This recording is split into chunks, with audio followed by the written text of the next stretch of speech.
The weeds in the parking strip. I just remembered this one. Shortly after I left home, my mom bought an old Victorian house. The yard was completely overgrown, and a lot of work was put in cleaning it up, trimming trees and shrubs, etc. But the tall grasses in the parking strip she left alone, because they were pretty. I don't know if the previous owner had planted them or if they were just weeds. The fire department knew that they were weeds, and a fire inspector left a notice on the door telling her to cut them down. I forget how far. She did not. 2 weeks later, another notice. 2 more weeks, and the fire inspector actually stops to talk to her. He explains the size of the fine if she doesn't comply, and so she finally does. But by next year the grass has grown tall again.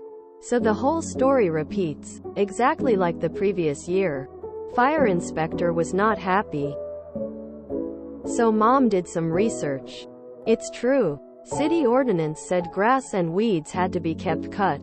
So the 3rd year rolls around, and by late summer the grass is growing high.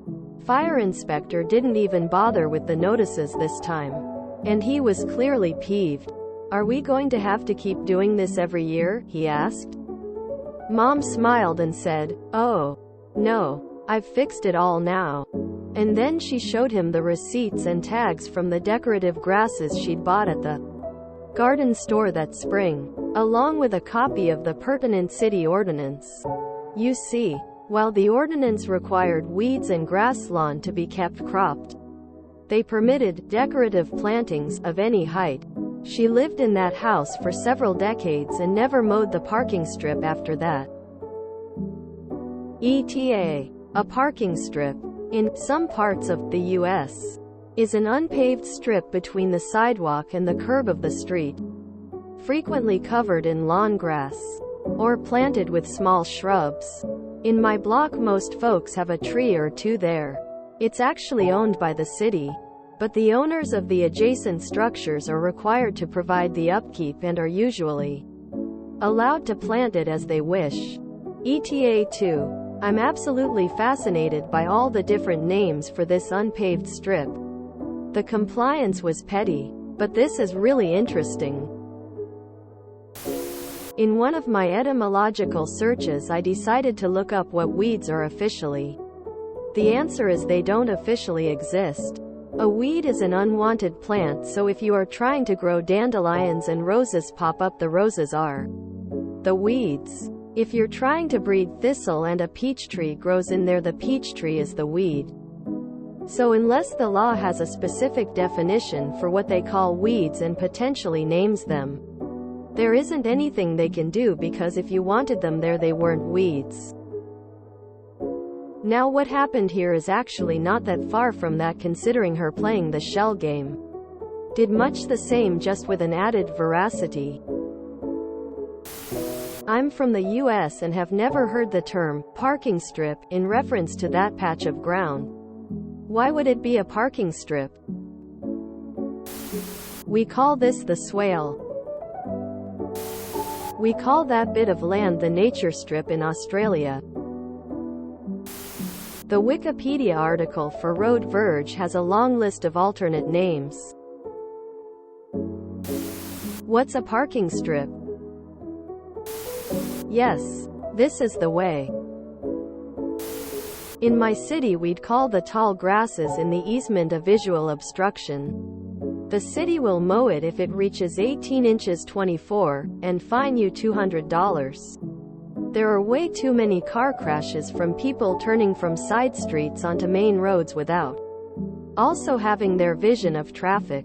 Are kids crossing? Being impaired by someone's landscaping.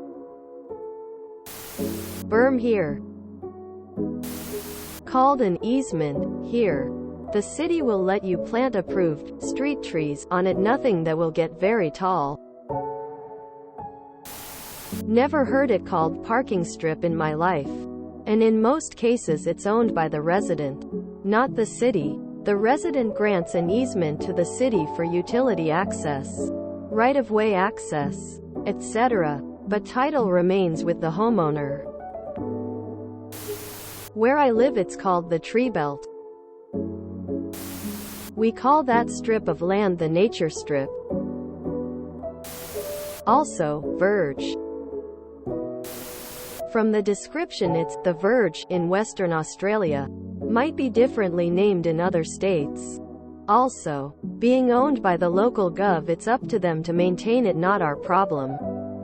Mine is covered in gum nuts. Twigs and leaves from the gum tree towering above it, that I planted on my property 20 years ago. Meh. But well played by your mother. In Florida I've heard it called a swell. My sister did this. She planted native grasses and got to show the inspector-type person the regulations that said they could stay. Much prettier than lawn grass. Midwest USA here, Ohio, then Wisconsin. I've always called it a parking strip. We call it a hell strip here. I had no idea there were so many words for it. It's so fun to see all of them. I am from Wisconsin and we call it a tree border. If you enjoyed this video, please check out our playlists full of similar content. Epicaricast is like doom scrolling for your ears. Please like, share, and subscribe.